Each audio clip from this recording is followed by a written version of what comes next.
Now, tonight, I want to discuss a topic that has made national headlines due to a decision by the president. There is nothing more valuable to us as Americans than these words. We hold these truths to be self-evident, that all men are created equal, that they are endowed by their Creator with certain unalienable rights, that among these are life, liberty, and the pursuit of happiness. We Americans believe that no man should rule over the future of another man. Cuba has been part of American foreign policy since the Spanish-American War and its independence on May 20th, 1902. During the first half century of its independence, Cuba saw amazing growth in national and individual wealth. In 1957, Cuba had a lower infant mortality rate than France, Italy, or West Germany. Per capita, it had more doctors and nurses than Britain, more cars than Italy, and the fifth highest number of TVs in the world. Americans made Cuba a vacation destination. Tourism exploded. News stories and authors like Ernest Hemingway turned the island into a Caribbean paradise with a musical rhythm that made the whole world want to stand up and dance. In 1959, it all came to an end when Fidel Castro established a dictatorship, plunging the Cuban people into misery for 56 years. Cubans fled by the thousands to Spain, Puerto Rico, Mexico, and the United States.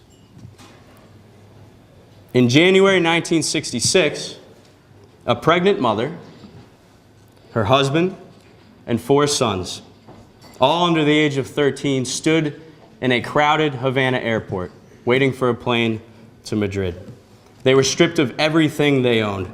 The children watched as government officials took away their mother's wedding ring. They left penniless with only their homemade coats made from used potato sacks. I know this story well, because among the children was a 7-year-old boy named Art Linares, who 46 years later would see his son become a Connecticut state senator.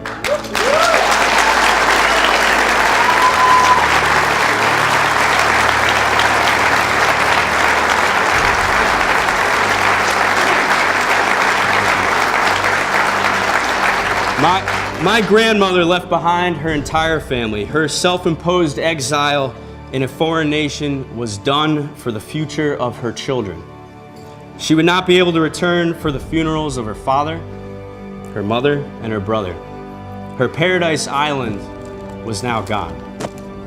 The government in Cuba is a dictatorship that has stayed in power not because of the will of the people, but rather because they destroyed the will of the people. Today, this former island paradise is a poor nation where there is little hope. Old Havana, once a picturesque city with beautiful buildings, now those buildings are collapsing to rubble because of the dictatorship's neglect. The saddest part of the voices that had never been heard. According to the professor of political science at the University of Hawaii, Rudolph Rommel, the number of executions ordered by Castro amount to 33,000. Executions carried out by his brother Raul, who today rules Cuba with the same iron fist his brother did. The Castro brothers have become wealthy, while political prisoners suffer in their jails. Among these prisoners was Eusebio Penalver, one of the longest serving black political prisoners in the last century, jailed longer than Nelson Mandela. Yet his name has never been mentioned by President Obama. One must wonder about the president's sudden interest in Cuba. President Obama knew that his policy of appeasement would continue his politics of division, dividing instead of uniting a country, taking attention away from his foreign policy failures. Failures in Ukraine, North Korea, Syria, and ISIS. All failures because of a poorly planned foreign policy by this president and former Secretary of State Hillary Clinton.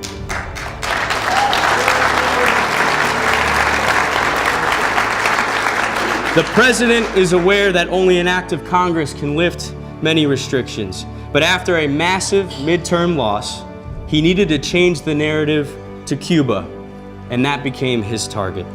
Recently, the president found it unimportant that the United States attend an anti-terrorist unity rally in Paris, while calling on Secretary Kerry to go to Cuba and begin plans for an embassy with a nation that has a history of supporting and exporting terrorists.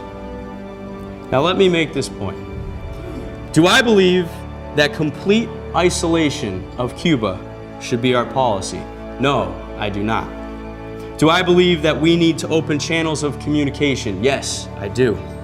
Real leadership means engaging those in government who believe in a Cuba after Castro. Ronald Reagan said of the Soviet Union, "They are the focus of evil in the modern world," and that their brand of communism would end up in the ash heap of history. He said this during a time of dialogue with the Soviets, and he used every opportunity to let the Soviet Union know that their future can be better. President Reagan was direct, bold, and proven right.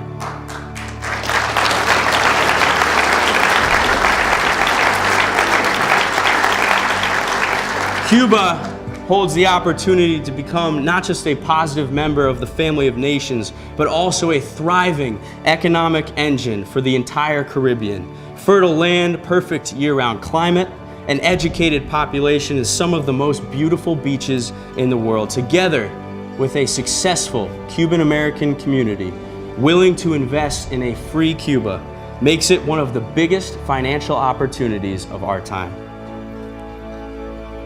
Cuba must understand that their current system of government is not the solution to its problems, but is the problem.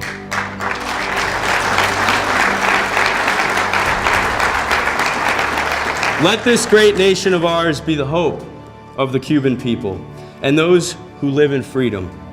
Let us be straightforward with the government in Havana that for every step America takes, that they must also take a step towards democracy and freedom for their people. Cuba is only 90 miles away from the shores of our country.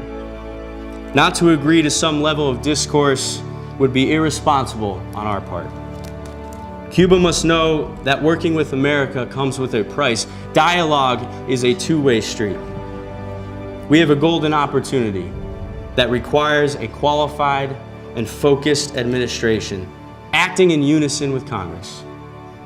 My friends, my grandmother died never seeing a free Cuba. My grandfather will be 92 years old in just 6 months. He and a million other Cuban-born Americans wish to die knowing that Cuba is on the road to becoming the island of their youth.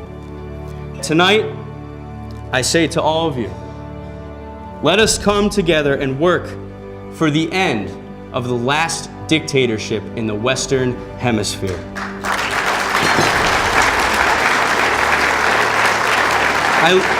Thank you. I leave you with the words that have often been heard in the homes of Cuban Americans and were repeated by Ronald Reagan when he visited Miami in the 1980s. Viva Cuba Libre.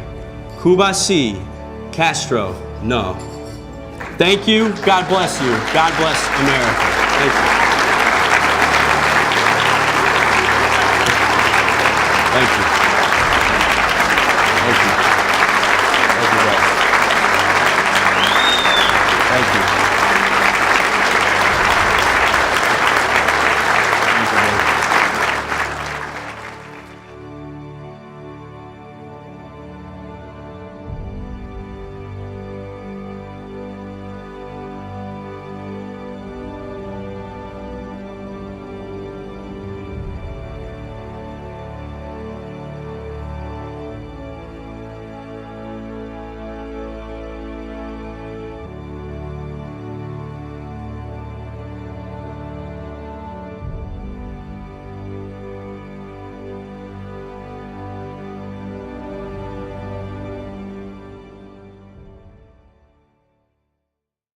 liberty, and the pursuit of happiness.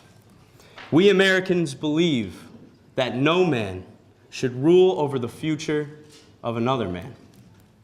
Cuba has been part of America.